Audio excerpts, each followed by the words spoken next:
kita ke pengajian pada pagi ini dengan sama-sama membaca kitab ila hadratin Nabi Muhammadin Mustafa Rasulullah sallallahu alaihi wasallam wa ala al-kiram ashabil izam sya'ulahum al-Fatihah. A'udzu billahi minasyaitonir rajim. Bismillahirrahmanirrahim. Alhamdulillahi rabbil alamin. Ar-Rahmanir Rahim. Maliki yaumiddin. Iyyaka na'budu wa iyyaka nasta'in. Ihdinas siratal mustaqim. Siratal ladzina an'amta 'alaihim ghairil maghdubi 'alaihim waladdallin. Amin. Assalamualaikum warahmatullahi taala wabarakatuh. Alhamdulillahilladzi hadana li hadza wa ma kunna linahtadiya laula an hadanallah. Asyhadu an la ilaha illallah wahdahu la syarikalah wa asyhadu anna Muhammadan abduhu wa rasuluh. Allahumma shalli wa sallim ala sayyidina wa nabiyina wa habibina wa syafiina wa zuhrina wa maulana Muhammad imamil muttaqin wa qaidul mujahidin wa ala alihi wa sahbihi wa man da'a bi da'watihi wa sanna bi sunnatihi ila yaumil. Rabbi ishrah li sadri wa yassir li amri wahlul 'uqdatam min lisani yafqahu qawli. Amma ba'd. Qala Allah Subhanahu wa ta'ala fi kitabil azim ba'da auzubillahi minasyaitonir rajim. Bismillahirrahmanirrahim. Qul hal yastawil ladzina ya'lamuna wal ladzina la ya'lamun innama yatazakkaru ulul albab. Sadaqallahul azim. Maksudnya, kata olehmu, adakah sama orang yang berilmu dengan orang yang tidak berilmu? Hanya saja orang-orang yang menerima akan peringatan daripada Allah Subhanahu wa taala itulah orang-orang yang diberikan akal yang sempurna oleh Allah Subhanahu wa taala. Wa qala Nabi sallallahu alaihi wa ala alihi wasahbihi wa baraka wasallam, kullu ummati yadkhulul jannah illa man aba. Qalu faman yaba ya Rasulullah? Qala Rasulullah sallallahu alaihi wasallam, man ata'ani dakhala jannah wa man asani faqad aba. Rasulullah sallallahu alaihi wasallam telah bersabda, setiap daripada umatku akan masuk ke dalam syurga kecuali orang-orang yang enggan. Lalu sahabat bertanya kepada Rasulullah, siapakah orang yang enggan? Lalu baginda Rasulullah sallallahu alaihi wasallam menjawab, barang siapa yang taat padaku maka mereka akan masuk syurga. Dan barang siapa yang melakukan kemaksiatan, mana tidak akur kepada perintahku, lalu mereka termasuk kepada kumpulan orang-orang yang enggan. Alhamdulillah. Yang saya hormati atau imam kita, seterusnya yang saya muliakan Tuan Bilal, kemudian pengurusi surau, jawatankuasa sidang jamaah muslimin yang semua. Alhamdulillah, kita panjatkan puji dan syukur Allah Ta'ala kerana bersama pada pagi ini untuk sesi kuliah subuh, santapan rohani kita sebelum santapan jasmani. Dia santapan rohani dulu, roh kita, makanan roh iaitulah ilmu. Sedangkan makanan tubuh badan kita iaitulah makanan yang kita makanlah, si lemak, canai, kan, tentari, itulah, gitu insya-Allah. Jadi pada pagi ini sebelum kita baca kitab soal jawab agama, kita baca satu hadis daripada kitab hadis 40 Akhlak Mulia karangan Syekh Ahmad Zamzam. Tajuknya menunaikan hak sesama muslim. Menunaikan hak sesama muslim. An Abi Hurairah radhiyallahu ta'ala anhu qala anna Rasulullah sallallahu alaihi wasallam qala haqqul muslimin 'alal muslim khamsun. Haqqul muslim 'alal muslim khamsun. Raddus salam wa i'adatul marid wa ittiba'ul janair wa ijabatut da'wah wa tashmitul 'atish. Wa tashmitul 'atish muttafaqun alaih. Wa fi riwayatin haqqul muslim 'alal muslim sittun. Iza laqitahu fasallim alaih wa iza da'aka fa'ajibhu wa izan tansahaka fansah lahu wa izan tansahaka fansahlahu wa iza atasha fahamidallah fashamidhu wa iza marida fa'udhu wa iza mata fattabi'u wa iza mata fattabi'u. Maksudnya hadis ini terima daripada Abu Hurairah radhiyallahu ta'ala anhu. Daripada Abu Hurairah radhiyallahu ta'ala anhu. Qala, berkata ia, anna Rasulullah sallam qala, sesungguhnya baginda Rasulullah sallam telah bersabda, hakul muslim alal muslim khamsun. Hak muslim di atas muslim itu ada 5 perkara. Hak muslim atas muslim itu ada 5 perkara. Yang pertama, raddus salam. Pertama, menjawab salam. Pertama, menjawab salam. Yang kedua, i'adatul marid. Yang kedua, mengunjungi orang sakit. Yang ketiga, wa itiba'u janair. Wa itiba'u janair maknanya mengiringi jenazah. Mengiringi jenazah. Wa ijabatud da'wah. Yang keempat, ijabatud da'wah, memperkenankan jemputan. Memperkenankan jemputan ataupun menghadiri jemputan. Wa tashmitul atish. Dan yang kelima iaitulah tashmitul asih, menjawab orang bersin. Menjawab orang bersin. Hadis riwayat Bukhari dan Muslim. Kemudian terdapat dalam satu riwayat yang lain pula, hadis ni hampir sama dengan hadis yang ini. Di sini sebut hakul muslim ala muslim sittah. Hak muslim di atas muslim itu ada 6 perkara pula. 6. Tadi dia sebut 5. Sekarang ni dia sebut 6. Hakul muslim ala muslim sittah. Hak muslim atas muslim itu ada 6. Iza laqitahu fasallim alaih. Apabila kamu berjumpa akannya, maka naklah beri salam atasnya. Iza laqitahu fasallim alaih.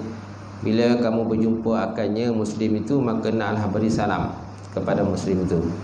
Wa iza da'a fa'ajibhu. Dan apabila kamu diseru kepadanya, diseru kepadanya ataupun diminta hadir sesuatu majlis dia, fa'ajibhu, maka perkenankanlah. Perkenankanlah jemputannya itu. Wa izan tansahaka fansahlahu. Dan apabila kamu diminta memberi nasihat, fansahlahu, maka berikan nasihat kepadanya. Bila diberi nasihat, minta bagi nasihat, maka kita bagi nasihat. Wa iza atasha fahamidallah fashabbidhu. Dan apabila dia bersin, fahamidallah, lalu dia memuji Allah Subhanahu wa taala. Dia memuji Allah Taala, fashabbidhu, maka hendaklah kamu balas akan bersin yang ucapan tadilah. Bila dia bersin lalu dia menjawab alhamdulillah, maka hendaklah kamu jawab yarhamukallah. Yarhamukallah itu jawapan yang boleh kita bagilah. Wa iza marida fa'ruhu. Dan apabila dia sakit, maka hendaklah kamu ziarah akan dia. Dia sakit, ziarah akan dia. Itu hak muslim. Hak muslim atau muslim.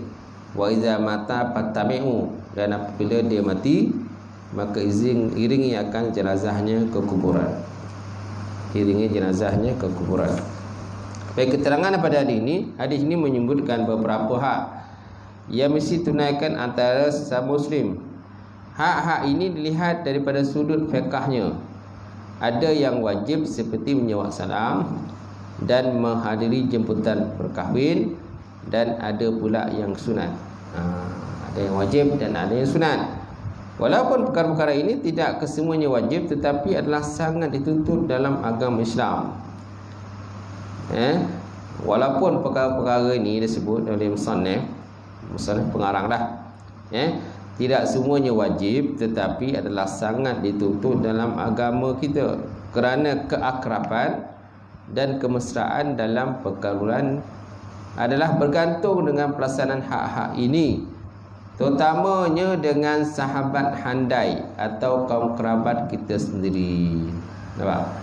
Terutama sekali sahabat handai ataupun kawan karib kita ataupun kaum kerabat kita sendirilah yang perlu kita tunaikan hak tersebut. Sebab dalam adab bergaul ni kadang-kadang ada orang ni kita rapat dengan dia, ada orang kadang tak rapat. Kalau orang tu rapat dengan kita, lebih aula lah kita tunaikan permintaan dia.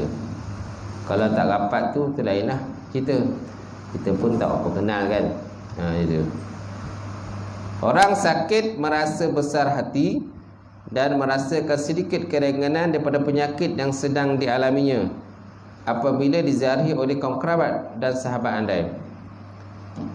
Kalau yang datang tu ialah kaum kerabat, sahabat andai, sudah tentu dia sukalah. Kalau kita tak kenal orang tu, kita ziarah, dia layan juga kita lah. Layan juga.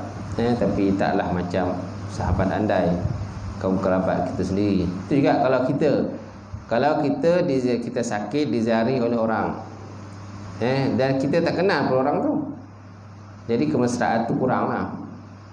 Tapi kita layanlah orang datang ziarah kita, tak? Apalagi kalau kita pun sakit, tak ada apa. Masalah zaman sekarang ni kadang-kadang sahabat sandai pun tak tahu je, kau kerabat pun tak tahu je kan. Yang datang tu orang daripada jauh datang, tak kenal pun, apa dia datang. Kau kerabat kita tak nak beritahu pun tentang kita. Dapat masing-masing sibuk tentang keduniaan, bab dunia. Bukan tak tahu pun tahu. Baik, seterusnya, begitu pula tuan kenduri yang merasa besar hati dan riang gembira apabila jemputannya diperkenalkan oleh kawan-kawan dan kaum kerabat. Apabila jemputan ataupun kenalan kita buat, yang datang tu kaum kerabat kita, orang terdekat dengan kita, adik-beradik kita, perasaan kita. Suka kan? Seronok lah. Suka dan seronok sekali. Yang datang tu adik-beradik kita. Dan begitu seterusnya memberi salam, mengiringi jenazah, menjawab orang yang bersin dan nasihat menasihati. Apabila masyarakat Islam keseluruhannya menunaikan segala perintah ini, maka kemesraan, perpaduan dan kerjasama akan wujud dalam masyarakat, dan semua anggota masyarakat akan lebih merasa nikmat iman dan Islam yang telah dibawa oleh baginda Rasulullah sallallahu alaihi wasallam. Jadi tuan disebut dalam hadis mana hadis pertama disebut 5, yang ke-6, yang hadis kedua tu disebut 6.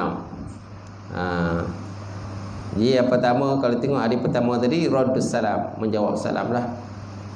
Hukum jawab salam ni adalah wajib, memberi salam adalah sunat.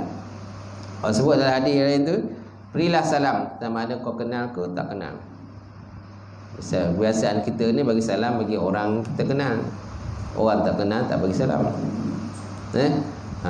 Apalagi kalau orang yang kita tak kenal tu memang kita tengok macam non muslim, tengok macam non muslim kan. Jadi kita nak bagi salam pun salah lah. Tapi kalau nampak ni memang Melayu ni, ni memang Islam ni, maka kita pun bagi salam. Jadi bagi salam ni sunat, jawab salam wajib. Tak? Ada orang zaman sekarang ni tak perlu salam-salam apa-apa. Terus jawab salam. Salam tu tak ada. Jadi galakkan kita beri salam, kan hukum salam ni adalah hukumnya sunat. Hukumnya sunat. Jawab salam adalah wajib. Baik. Kemudian yang kedua, iyadatul marid, ziarah orang sakit. Ini benda yang sangat digalakkan. Tadi macam yang sebut tadi lah, menziarah sakit.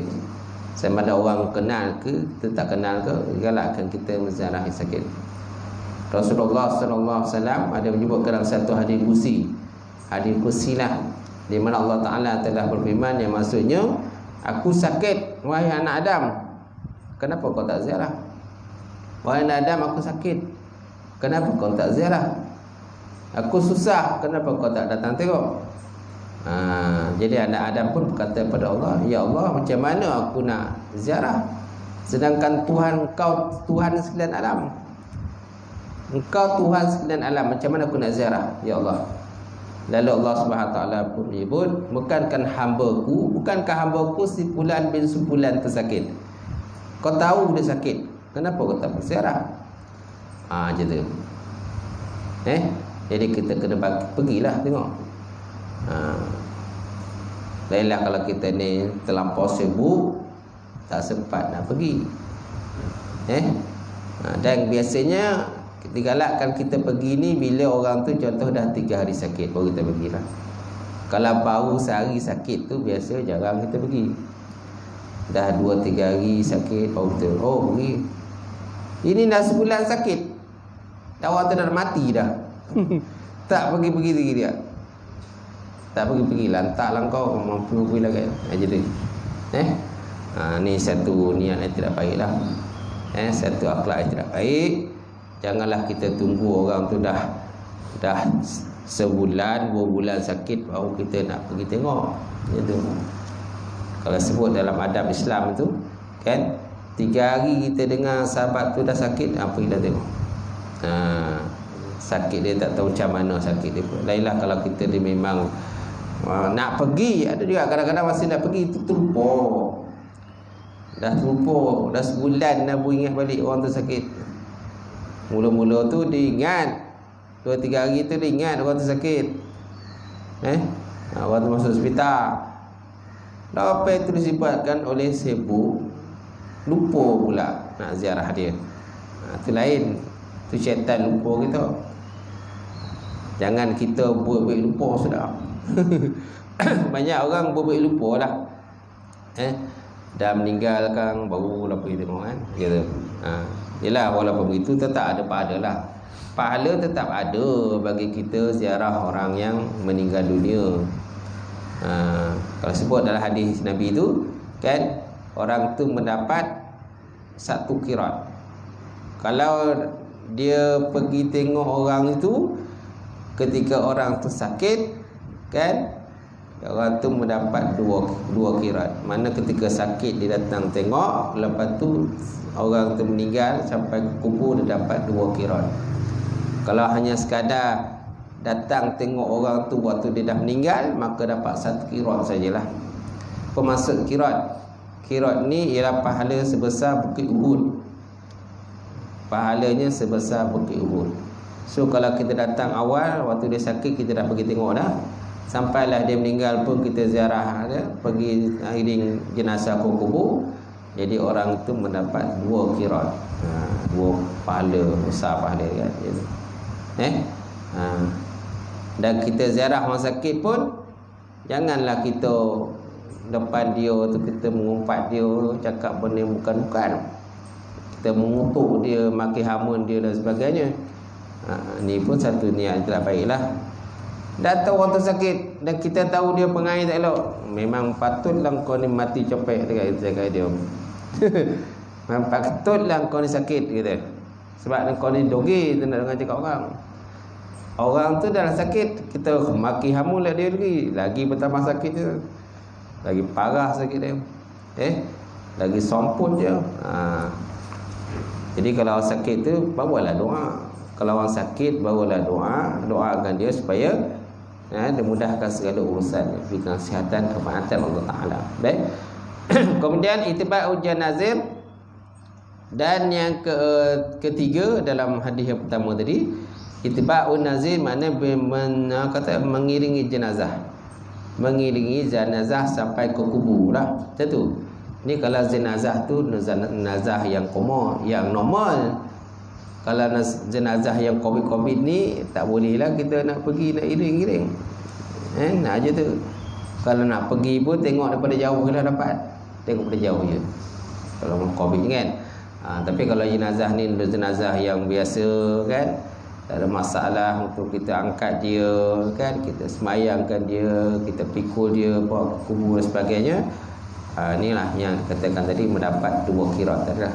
Itiba'un nazar mana mendapat 2 qirat. Kemudian ijabatut dakwah. Ijabatut dakwah. Jadi kenapa tadi kita digalakkan mengiringi jenazah tadi? Kerana kat situ kita akan mendapat keinsafan. Keinsafan, tengok macam mana orang meninggal dunia kan. Dengan sebelum ni, ialah orang sebelum ni badan ni kuat, sebelum ni semangat kan, badan dia tap dan sebagainya. Bila dah meninggal tak ada apa, terbujur kaku macam tu lah, hilanglah dia punya segala kekuatan dia. Kat situ kita boleh mengambil iktibar di atas kematian seseorang. di atas kematian seseorang. Kerana dengan melihat orang mati tadi, sekurang-kurangnya dapat kita mengingati kepada akhirat. Dan kita pun nanti akan mengiringi dia juga. Itu tujuannya tu kita ziarah orang mati ni. Bukan ziarah mati ni sesaja, tak ada. Bila ziarah orang mati ni, kita kena mengambil pelajaran kat situ. Sebab besok kita pun akan sama juga mengiringi dia. Tetapi disebabkan Allah Ta'ala datangi nyawa dia dulu, dia pergilah dulu. Kita ni tak tahu lagi bila ni. Mungkin kita besok dan lusa pula. Hari ni dia, mungkin kita besok tak tahu lagi. Mungkin kita kubur di sebelah kubur dia, tak tahu. Sebab ada yang macam tu. Ada orang kat dunia ni kan, kadang-kadang bergaduh. Jiran-jiran bergaduh, tak bertunggu siapa dan sebagainya. Akhirnya bila mati, kubur kiri kanan. Kau sebelah kan? Yang ni pula, kau sebelah. Bukan kita itu bergaduh kau kan? Tak selesai bergaduh. Tengok sama sebelah-sebelah. Satu kubur. Baik, khususnya wa ijabat dakwah, dan memperkenankan ataupun menghadiri jemputan. Jadi hukum menghadiri jemputan ni hukumnya adalah wajib lah. Wajib, tetapi kalau seandainya dalam jemputan itu ada perkara-perkara dosa dan maksiat, maka tak wajiblah kita pergi. Hilanglah kewajiban itu. Makruh pula pergi, dan mungkin juga haram kita pergi kalau seandainya kita tahu dalam majlis itu terdapatnya arak. Dalam majlis itu adanya orang kata perkara-perkara maksiat kan, pencampuran lelaki perempuan yang tidak ada batas dan sebagainya. Jadi benda ni haram pula kita pergi. Dia tengok jemputan tu macam mana. Jemputan dia punya bercampur aduk ke tak bercampur aduk. Kemudian watasmitul atish, dan apa tuan-tuan, dan menjawab orang bersin. Dan menjawab bersin ni kunci sunatlah kita bagi jawapan kepada orang bersin. Tak wajib pun kita jemput jawab, tapi sunat kita jawab. Bila orang sebut alhamdulillah, dia bersin, dia sebut alhamdulillah, kita menjawab yarhamukallah, yarhamukallah, yahdikumullah, ataupun yarhamukallah, yahdikumullah wa yaslih balakum, tambah lagi lah. Kerana itu, kenapa? Kerana kita mendoakan dia. Dia sebut alhamdulillah, kita sebut yarhamukallah. Mudah-mudahan memberikan rahmat akan kau oleh Allah Subhanahu Wa Taala. Dan bersin ni merupakan salah satu nikmat juga tu. Nikmat juga bersin ni. Sama juga macam buang air. Buang air pun nikmat juga. Berkata kalau tuan-tuan tak boleh buang air, makan banyak, angin pun dah masuk dalam perut, tiba-tiba tak boleh buang air, memang masalah lah. Masalah besar lah tu. Kena telefon ambulan lah cepat tu. Telefon ambulan datang ke hospital. Apa masalah dia sebenarnya? Jadi buang air kecil ke, buang air besar ke, tuan-tuan, jadi merupakan nikmat daripada Allah Subhanahu Wa Taala. Syukurlah nikmat tadi. Sebab ada orang yang susah nak bersin, ada orang susah nak tu nak ni sebagainya. Dia tu. Cuma bersin ni kalau terlampau bersin sangat pun masalah juga. Asyik bersin tak habis, ni ada penyakit pula tu. Mungkin ada penyakit lah. Penyakit apa tu kalau banyak bersin tu? Ada sedung Okey, ada sedung kan. Kalau banyak sangat bersin tak habis kan, jadi orang lain pun tak selesa dengan kita. Apalagi kalau dia bawa pula COVID lah, dalam bersin bawa COVID lagi. Masalah besar pula kan. Jadi kat sini tu tadi disebut ada 5 tadi. Cuma yang di bawah ni, yang di bawah dia ada tambah satu lagi, 6. Mana 6 dia tambah ini kan? Yang ketiga, perkara ketiga dalam hadis ke-6 ni disebut wa izan tansahaka fansahlahu. Apabila engkau diminta untuk bagi nasihat, maka nasihatlah. Sedangkan yang 5 lagi lebih kurang sama dengan ke atas tadi. Hadis yang kedua tadi kan. Hadis kedua ni kan dia ada sebut 6, hadis pertama dia sebut 5. Apa beza dia? Bezanya hadis yang ke-6 ni dia ada tambah apabila engkau diminta bagi nasihat, maka naklah bagi nasihat. Sedangkan yang lain tu sama je, salam ke, kan, meminta hadir kepada majlis ke, bila orang sakit kita ziarah orang tu sakit, apabila dia mati kita iring ke jenazah. Jadi benda tu samalah. Cuma di sini dia tambah wa izan tansahaka fansahlu. Bila dia bagi nasihat maka nak lagu nasihat. Cuma dalam bab bagi nasihat ni ada dua jenis. Satu nasihat baik, satu nasihat tak baik. Satu nasihat baik, satu nasihat tak baik. Dia tengok nasihat macam mana yang dia bagi tu. Kalau nasihat tak baik ni parah. Yang kita nak ni nasihat yang baik. Tu sebut Nabi sebut dalam hadis tu. Kan Nabi sebut dalam hadis, dia kata ad-dinun nasihah, agama tu merupakan nasihat. Kan bila dikatakan agama tu nasihat, untuk siapa? Lillahi wa li rasulihi wa li kitabihi, kan, wa li aitim muslimin wa ammatahum wa ammatihim. Kan nasihat itu untuk Allah, untuk Rasul, untuk kitabnya dan kepada pemimpin-pemimpin Islam dan orang-orang yang awam di kalangan mereka. Bila kita sebut ceramah tentang agama, biasanya bentuk nasihat lah. Ceramah agama biasanya adalah merupakan nasihat. Itu sesuai lah dinul nasihat. Cuma saya cakap tadi, ada nasihat-nasihat yang kadang-kadang nasihat yang tak boleh pakai. Dia bagi nasihat juga, tapi nasihat tak boleh pakai. Nasihat untuk mengajak mencuri, nasihat juga. Macam ni cara mencuri betul dia kan. Saya nasihatkan kau, kalau nak curi tu jangan nampak bona kau curi tu kan. Kalau kau nak pergi mencuri tu kena cara ni bagi nasihat juga tu, supaya kau nanti mencuri tu tak ditangkap orang, dia. Kau nak mencuri pun kena ada skill mencuri, dia. Dia bagi nasihat, tapi nasihat yang tak betul. Nasihat ini yang parah nasihat tu. Semana nasihat ada dua, satu nasihat baik dan satu nasihat tak baik. So kita kena fikirlah nasihat tu macam mana. Nasihat tu nak menjahanamkan kita ke, ataupun nasihat tu tak nak macam kita. Kalau nasihat tu menjahanamkan kita, janganlah kita pakai. Tak apalah, terima kasihlah atas nasihat kau, gitu. Terima kasihlah bagi nasihat. Walaupun nasihat kau ni macam tak elok nasihat dia kan.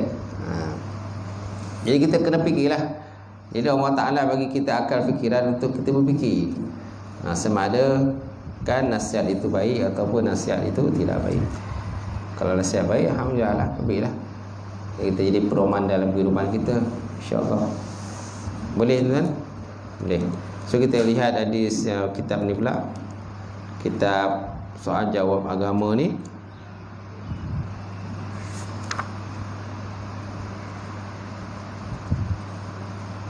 Bab berapa?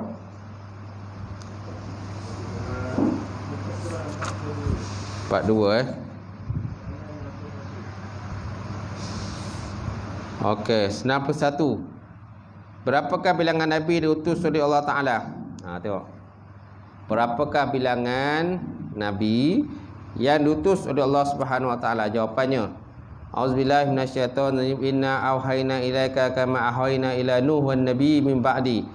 Wa auhayna ila Ibrahim wa Ismail wa Ishaq wa Yaqub wal asbat wa Isa wa Ayub wa Yunus wa Harun wa Sulaiman wa ataina Dawuda zabura wa rusulan qad qasasnahum 'alaika min qablu wa rusulan lam naqsushum 'alaika wa kallamallahu Musa taklima wa rusulan mubashshirina mubanzirin li alla yakula lin-nasi 'alallahi al-hujjah ba'da ar-rusul wa kana Allah azizan hakima. Maksudnya apa tuan-tuan? Inna auhayna, sungguhnya kami wahyukan ilaika kepada engkau ya Muhammad, kama auhayna ila Nuh, sebagaimana kami wahyukan kepada Nabi Nuh, wan nabi, dan nabi-nabi min ba'di, sesudah daripadanya.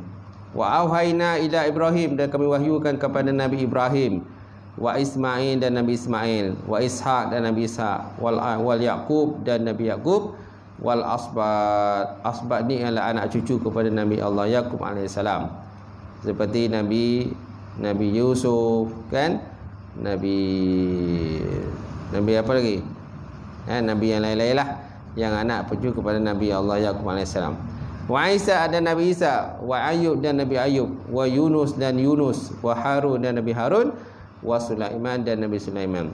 Wa ataina Dauda Zabura, dan kami berikan kepada Nabi Daud itu kitab Zabur. Wa rusulan qad qasasnahum alaika min qablu, dan ada rasul-rasul tu yang kami ceritakan. Wa rusulan qad qasasnahum alaika, ada rasul-rasul tu kami ceritakan akan dia kepada engkau. Min qablu, sebelum daripada engkau, sebelum daripada engkau nanti sebagai nabi dan rasul. Wa rusulan qad lam naqsushum alaika, dan ada rasul-rasul yang kami tak cerita pun pada engkau. Ada rasul-rasul yang kami tak cerita pun kan, tapi rasul tu pernah hidup dahulu, pernah aku utuskan, kata Allah Ta'ala.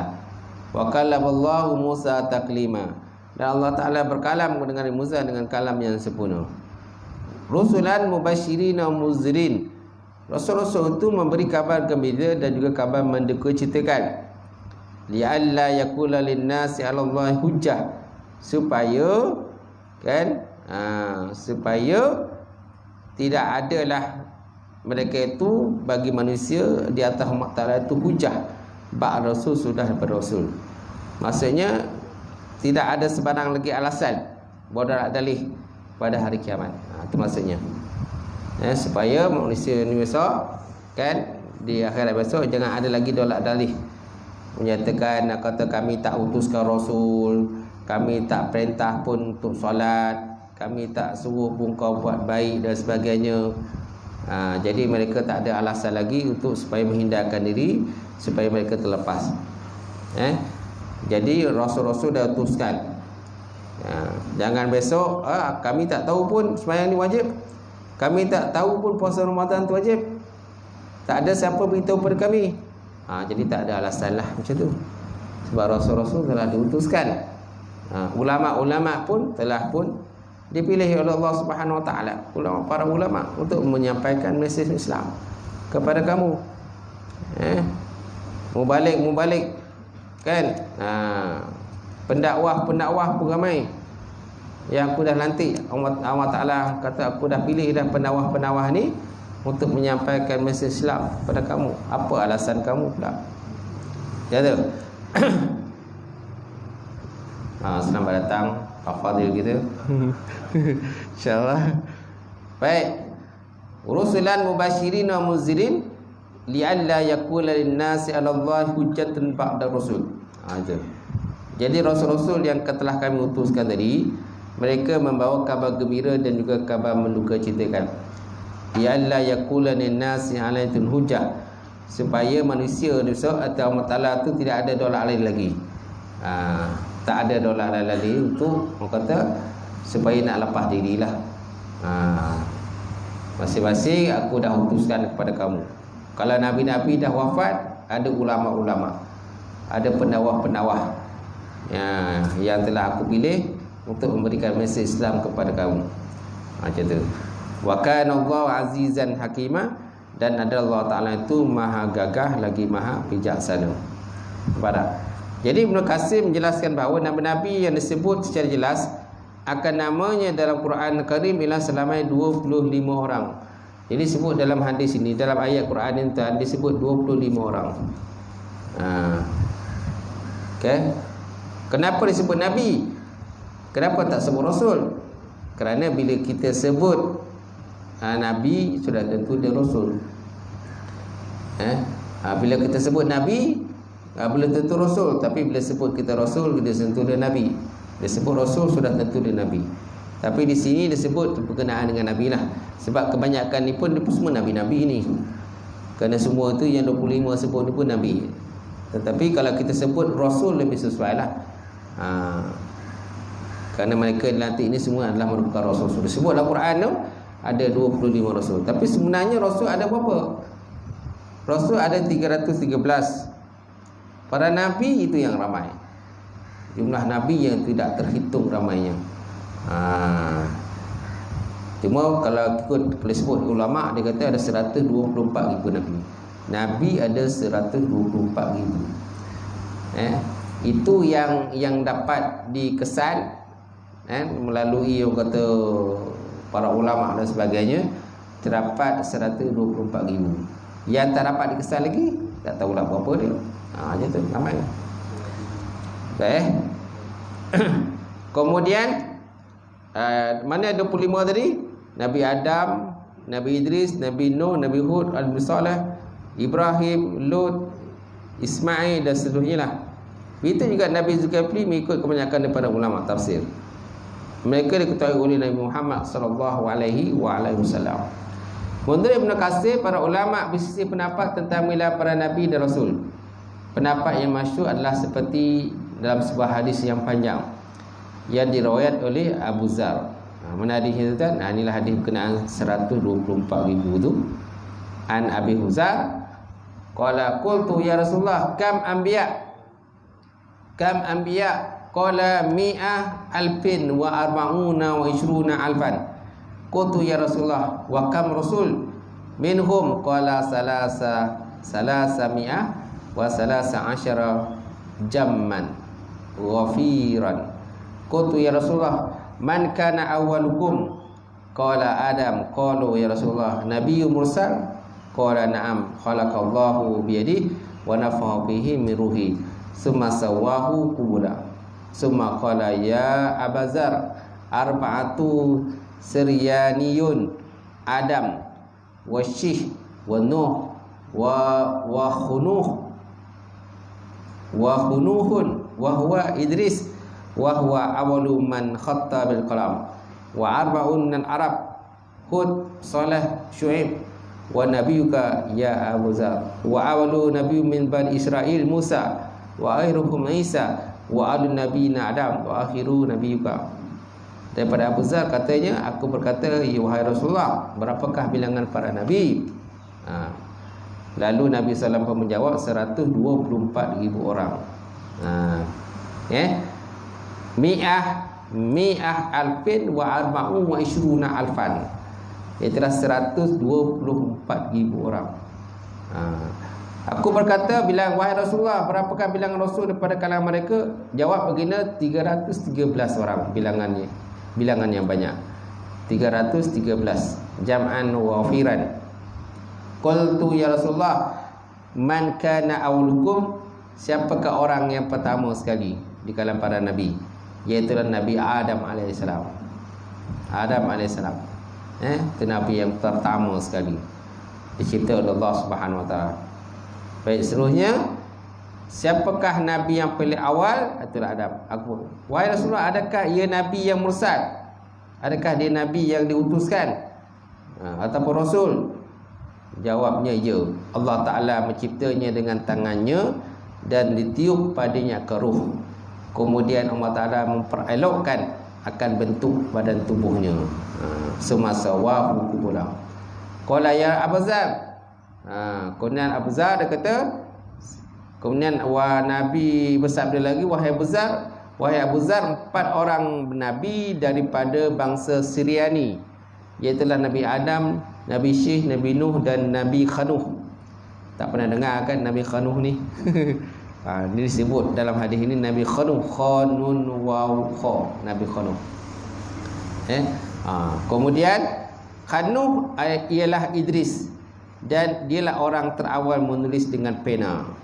Rupanya Khanuh ini ialah gelaran kepada Nabi Idris alaihissalam. Biasanya kita lebih kenal Nabi Idris. Nabi Khanuh ni kita tak pernah dengar lah. Dalam hadis ni baru dengar gini kan, Nabi Khanuh. Baik, seterusnya tuan-tuan, 4 pula daripada kalangan bangsa Arab, iaitulah Hud, Nabi Saleh, Nabi Syuaib dan juga Nabi Nuh, Nabi Muhammad sallallahu alaihi wasallam. Nabi daripada kalangan Bani Israel ialah Nabi Musa, dan terakhir ialah Nabi Isa alaihissalam. Dan Nabi terawal ialah Adam, dan Nabi terakhir ialah baginda Rasulullah sallallahu alaihi wasallam. Jadi dia hadis ini menyebutkan jelas kepada kita 124,000. Cuma disebut dalam kitab-kitab lain pula ada pembahasan 124,000 ni. Ini yang disebut dalam, ada pernah menceritakan, ini sebut ni yang kita tahu dia tu. Ni yang kita tahu. Sebab bila dikaitkan dengan ayat tadi, wa rusulan qad qasasnahum, kan, wa rusulan lagi lam naqsushum. Sebagai rasul tu disebutkan kisahnya, dan sebagai rasul tu tak disebutkan kisahnya. Bila sebut tak sebut ni, ini yang tak tahu. Ini yang tak tahu apa sebenarnya. Itu pembahasan dengan ulama lah, terutamanya dalam kitab Jawaharatul Tauhid yang disyarah oleh Syekh Ibrahim Laqani. Baik, seterusnya hadis ini diriwayatkan oleh Al-Hafiz Abu Hatim Ibnu Hibban Al-Bisti dengan panjangnya dalam kitab beliau Anwa' wal Qasamin wa Taqasim, dan beliau menghukumkan hadis ini merupakan hadis yang sahih. Rupa-rupanya hadis ni ada sahih tuan. Hadis yang panjang tadi kan, tentang bilangan rasul, bilangan para nabi. Kemudian ada nabi tadi, Nabi Khanuh tadi, iaitu Nabi Idris alaihissalam. Rupa-rupanya hadis ni merupakan hadis sahih. Abu Farash bin Az-Zawji menyanggahnya dengan beliau menyebutkan hadis ini merupakan hadis maudhu' pula. Beliau telah melemahkan salah seorang daripada perawinya nama Ibrahim bin Hisham, dan tidak syak lagi ialah Ibrahim dibincangkan di kalangan para ulama dalam ilmu jarah wa takdir dengan hadis inilah, wallahu alam. Ada pula kaul menyatakan hadis ini merupakan hadis maudhu'. Maudhu' maknanya palsu lah. Hadis ni hadis palsu, maudhu'. And ada dhaif lain, maudhu' lain. Kenapa dia kata maudhu'? Kerana dalam periwayat hadis ni ada seorang perawi yang bernama Ibrahim bin Hisham. Jadi kemungkinan Ibrahim bin Hisham ni lemah dari segi dhabit dia. Lemah dari segi hafalan dia. Ataupun mungkin Ibrahim bin Hisham ni mungkin tidak pernah dikenal siapa orang dia. Mungkin tak pernah kenal lah. Ulama tak kenal siapa ini Ibrahim bin Hisham. Jadi pembahasan disebut dalam kitab Al-Jarah wa Taqdir. Ini hadis berkenaan, kitab Jarah wa Taqdir ni ialah hadis-hadis berkenaan dengan perawi hadis. Hadis-hadis atau kitab-kitab berkenaan dengan perawi hadis. Dia bahasa tentang perawi hadis. Itu kelebihannya Islam ni kelebihannya kan, salah satu kelebihannya kan, dia ada perawi hadis, perawi hadis. Kalau dalam agama lain dia tidak ada perawi. Kata-kata tu kadang-kadang dia tak sebut, kata-kata hukama mereka lah, tapi dia tak ada sebut perawi. Kelebihan Islam ni dia sebut perawi. Itu dikatakan rijalul hadis, ilmu berkenaan rijalul hadis. Ilmu rijal hadis ni ialah hadis membincangkan berkenaan dengan martabat sesuatu hadis. Martabat sesuatu hadis, sama ada hadis sahih ke, dhaif ke, asal sahih ke dan sebagainya. Itu yang berkenaan dengan pada an daripada siapa sampailah kepada baginda Rasulullah sallallahu alaihi wasallam. Dia berbincang berkenaan rijalul hadis ataupun sanad hadis. Dalam agama lain dia tak ada sebut berkenaan pembahasan rijalul hadis. Agama Hindu ke, agama Buddha sebut, dia tak sebut. Dia hadis ni kalau seandainya ada kata-kata Buddha, seandainya ada kata-kata Buddha yang disebut dalam kitab mereka, dia tak sebut kata-kata itu dipetik daripada siapa sampailah pada Buddha kan, gitu kan. Dia tak ada sebut macam tu. Tapi dalam Islam ada. Sesuatu hadis tu disebut daripada siapa sampailah kan kepada baginda Rasulullah sallallahu alaihi wasallam. Itulah lebih Islam berbanding dengan agama lain. Baik, seterusnya, apakah terdapat beza antara lafaz Nabi dan Rasul? Dari segi bahasa, Rasul ialah orang yang diutuskan kepada dia sesuatu risalah. Sedangkan menurut istilah, Rasul ialah seorang lelaki pilihan Allah Ta'ala yang diberi olehnya wahyu dan perintahkan untuk menyampaikan kepada manusia. Antara lafaz Rasul dan Nabi, ada sebagai ulama yang menyatakan perbezaannya. Para ulama berkata Nabi ialah orang yang diwahyukan kepada dengan satu syariat dan tidak diperintahkan untuk menyampaikannya, tetapi hanya untuk beramal dengan syariat untuk diri sendiri tanpa wajib disampaikannya. Rasul ialah orang yang diwahyukan kepada dengan satu syariat dan diperintahkan supaya menyampaikannya serta beramal dengannya. Setiap Rasul adalah Nabi dan bukan Nabi ialah Rasul. Kan kalau sebut dalam kitab Aqidatul Najin tu disebut kan, lafaz bila dikatakan seorang rasul itu nabi dan bukan nabi itu rasul, itu namanya lafaz kan apa tu, lafaz apa dalam istilah itu, maknanya bergabung satu tempat dan berpisah satu tempat, istilah kan. Gitu. Mim khusus min wajhin, kan, umum khusus min wajhin, istilah umum khusus min wajhin, umum khusus daripada satu wajah. Maknanya bila sebut Nabi bukan dia Rasul, bila sebut Rasul maka dia umum khusus min wajhin, istilah yang terdapat dalam kitab At-Qinatul Najim, yang mana kitab ini dikarang oleh Syekh Ali Syekh Zainal Abidin bin Muhammad Al-Fatani lah. Baik, jadi apabila satu istilah itu kan disebut pada satu perkataan itu, dia bermaknanya umum. Satu lagi pada makna khusus. Tu katakan umum khusus wajib lah. Gitu. Contohnya, contoh apa yang paling mudah situ kan, telah datanglah ahli jawatan kuasa surau. Telah datanglah ahli jawatan kuasa surau.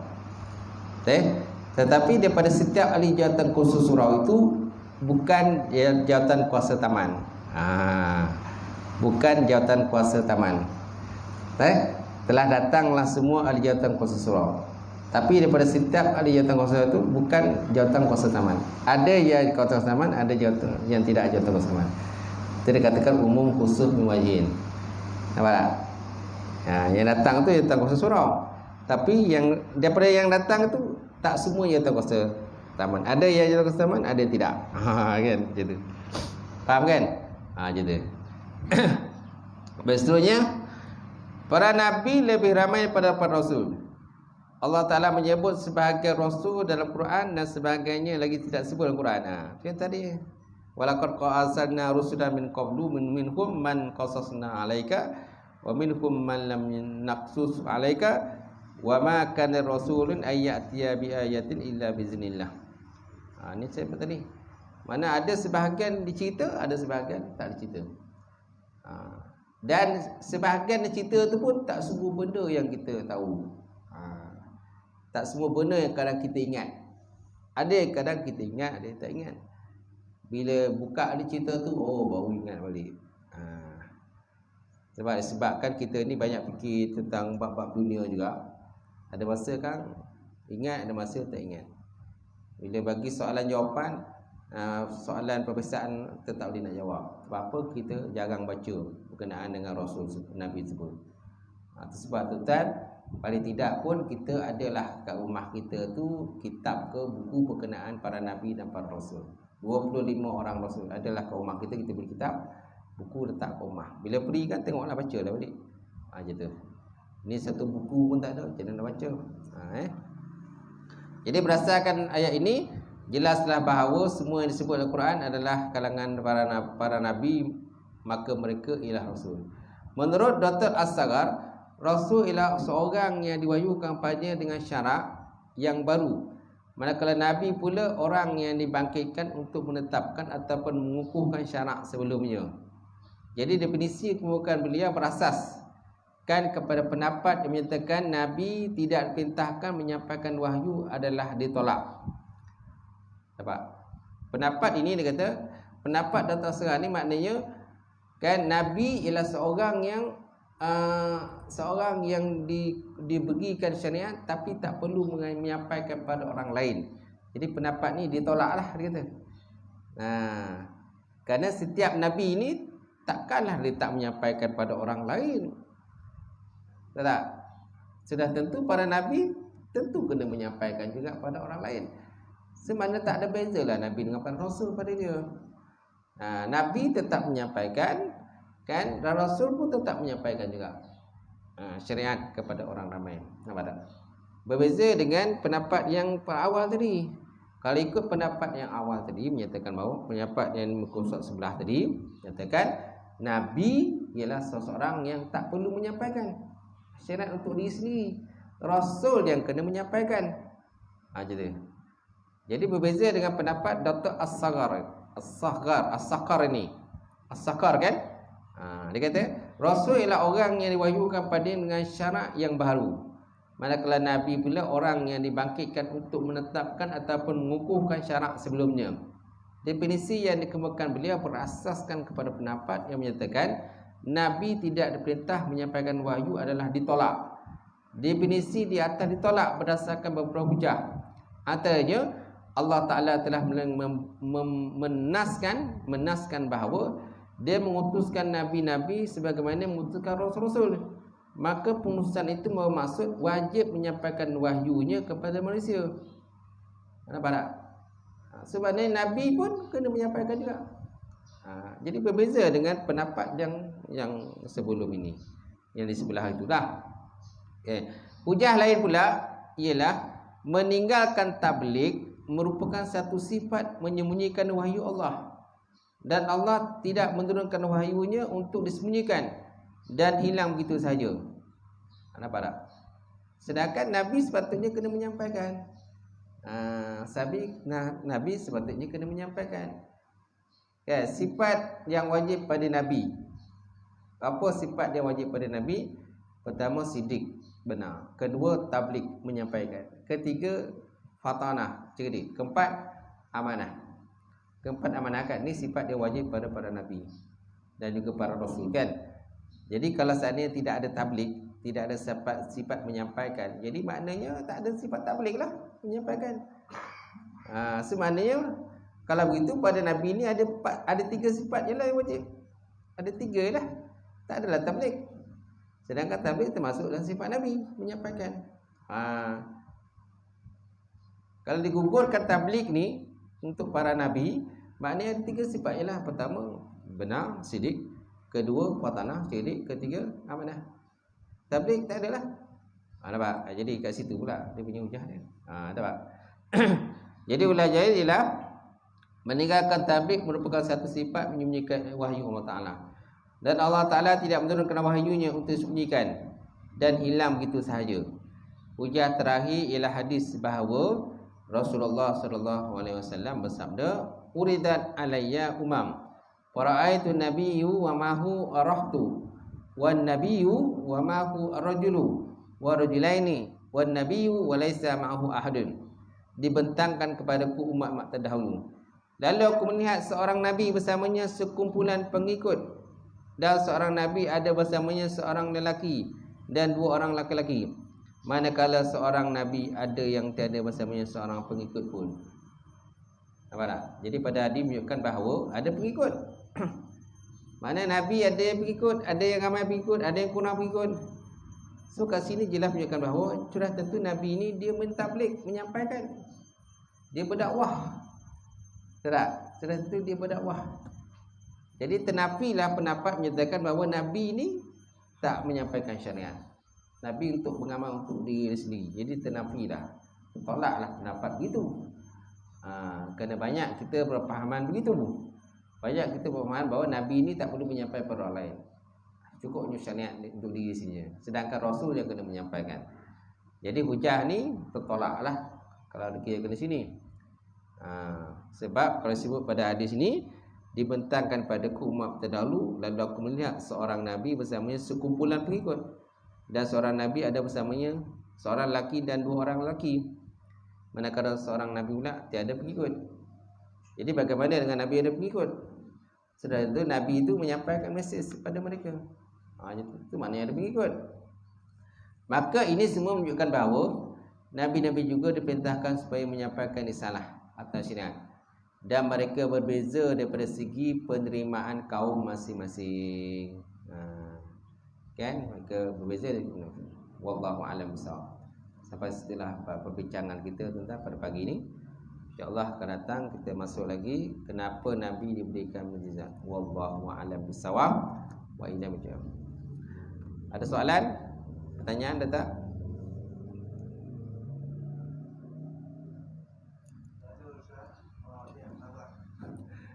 Copet warna tak ada tu.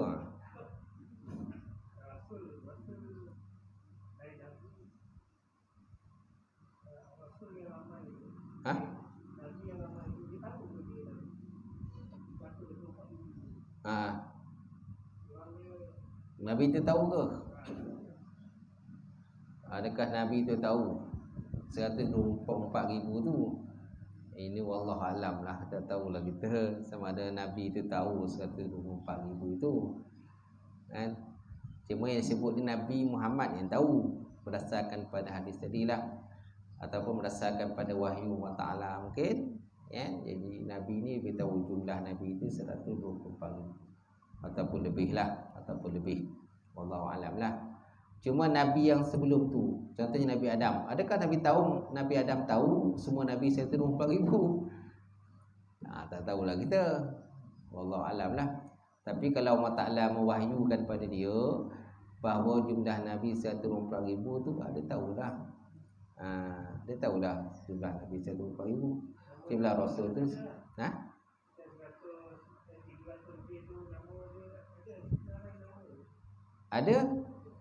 ada senarai 113 para Rasul. Cuma yang disebut dalam Quran 25 sahaja, 25 Rasul sahaja. Gitu. Tapi jumlah semua 313. Kena carilah 13 tu. Dia adalah sebut dalam kitab dia sebut. Lain?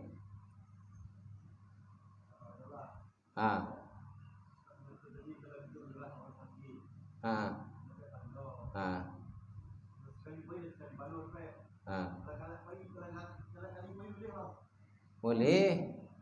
Galak pagi boleh. Dia sekali kita bagi dia tetamu datang ni, kita tetamu lah orang sakit ni, dia akan menerima tetamu kan. Sekali datang tu mendapat 1,000, membawa 1,000 ganjaran pahala. Membawa 1,000 ganjaran pahala sekali ziarah.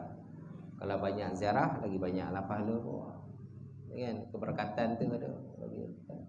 Dan ziarah tu janganlah ziarah kosong. Janganlah ziarah kosong je kan. Bawalah apa-apa yang patut, sumbanglah sedekah ke. Dah orang dia dah sakit sudah tentu dia nak beli ubat. Dia nak beli ubat kan. Kadang dia makan tak lalu dah. Jangan bawa gulai ayam. Jangan bawa orang kata gulai kambing ke, kari kambing dan sebagainya. Memang tak nak dia makan dia dah sebab dia sakit, selera tak penuh. Bawa duit. Apa tujuan buat duit tu? Suruh dia beli ubat lah kan itu. Ataupun bawalah doakan dia supaya dia sempat sembuh, sihat dan sebagainya. Ceritakanlah benda-benda yang berbaik kat dia. Jangan cerita benda buruk. Kalau dia tak mahu nak mampu ni kan. Selagi dia sakit lagi kita baik lagi kita ya, tetap pahala lah untuk jarak.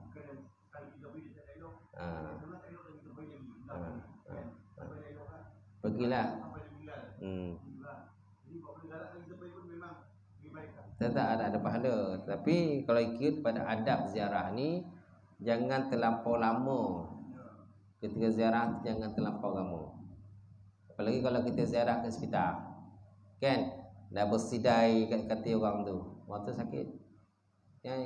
Sebab hospital ni kadang doktor pun kadang nak datang cek, nurse pun kojak-kojak kan datang cek, tanya tu tanya ini. Jadi dia pun tak selesa lah. Kawan kita tu nak layan nurse lagi, nak layan kita lagi. Ni yang datang ziarah ni pun kadang mata melilau tengok nurse tu. Mana? Peruntukan masa. Berapa lama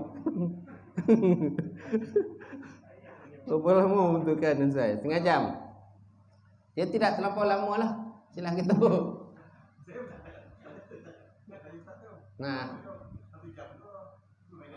Sejam tu lama tu. Paling tidak pun setengah jam lah. Setengah jam. Janganlah terlampau capek bona. Ya, jangan terlampau lama bona. Mana? Kat rumah pun sama juga. Kat rumah pun janganlah kita terlampau lama bona. Sebab dia pun kalau lama-lama pun ziarah pun dia tak selesa. Kan dia kadang ialah orang sakit ni kadang aurat dia terbuka sana, terbuka sini aurat dia. Orang sakit. Jadi dia malulah kehidupan dia. kalau kita berjalan tahat pada lelaki saja. Kita bukan dulu. Benar tak? Kita lelaki. Lagi cuma lelaki. Kita terang belum lagi hidup pada lelaki adalah perempuan. Dia kalau sakit tu perempuan, lebih baiklah yang ziarah tu perempuan. Kalau lelaki tu sebaiknya lelaki yang ziarah. Aja tu paling baik. Ni yang sakit ni perempuan ni kita pergi sibuk. Masa tengok. Yelah walaupun jiran. Kan kita ada grup perempuan. Nampak nak kata ada grup perempuan. Jadi grup perempuan lah pergi tengok sana. Kalau nak sumbang duit pun kirim kat perempuan tu. Kirimkan dia. Jadi dia malulah kalau lelaki datang tengok. Tak? Mungkin kadang-kadang perempuan ni lah, dengan tudungnya free hair ke apa benda ke kan, dia biasa bertudung. Tiba-tiba bila sakit tu kadang tudung pun tak mana.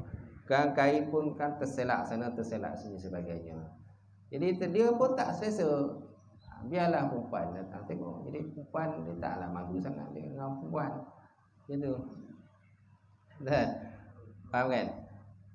Kecuali lah contohnya yang sakit tu kakak kita, adik kita sakit, itu bolehlah kita berbicara. Sebab kita ada hubungan muhrim dengan dia. Ni tak ada hubungan muhrim apa-apa, kan? Biarlah guru perempuan kita tengok. Kapat jana tu. Kapat pun nak tengok tafsiran kapat tu.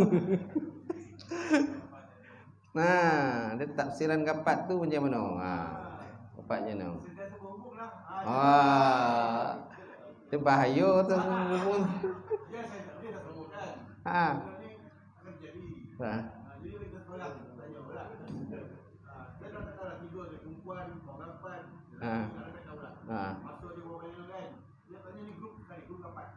Grup kapat.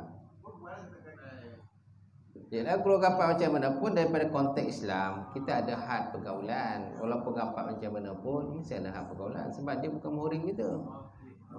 Tapi kalau berhajat, bolehlah hantar wakil. Betul lah.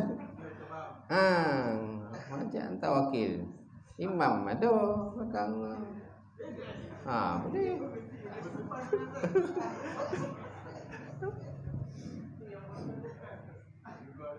Okey. Yelah betul. Memang betul tu. Kadang-kadang berlaku je tu. Sebab kan kita dah terlampau rapat dengan dia kan. Macam tu.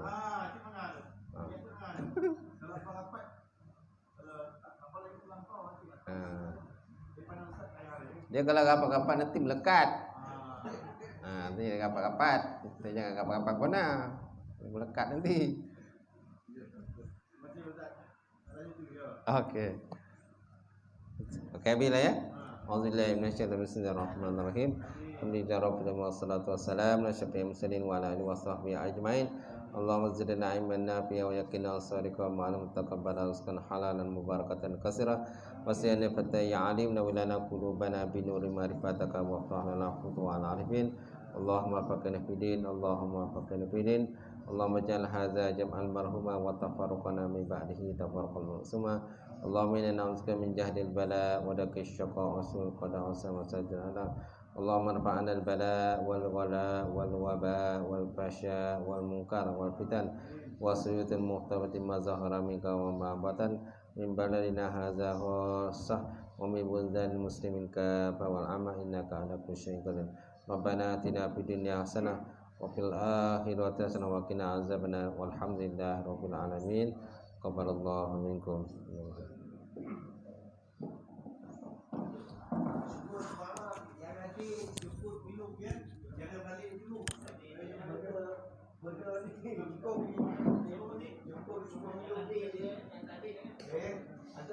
Baca nanti. Nanti orang duduk minum. Dia malah saya yang begitu. Ambil kursi. Dia tolak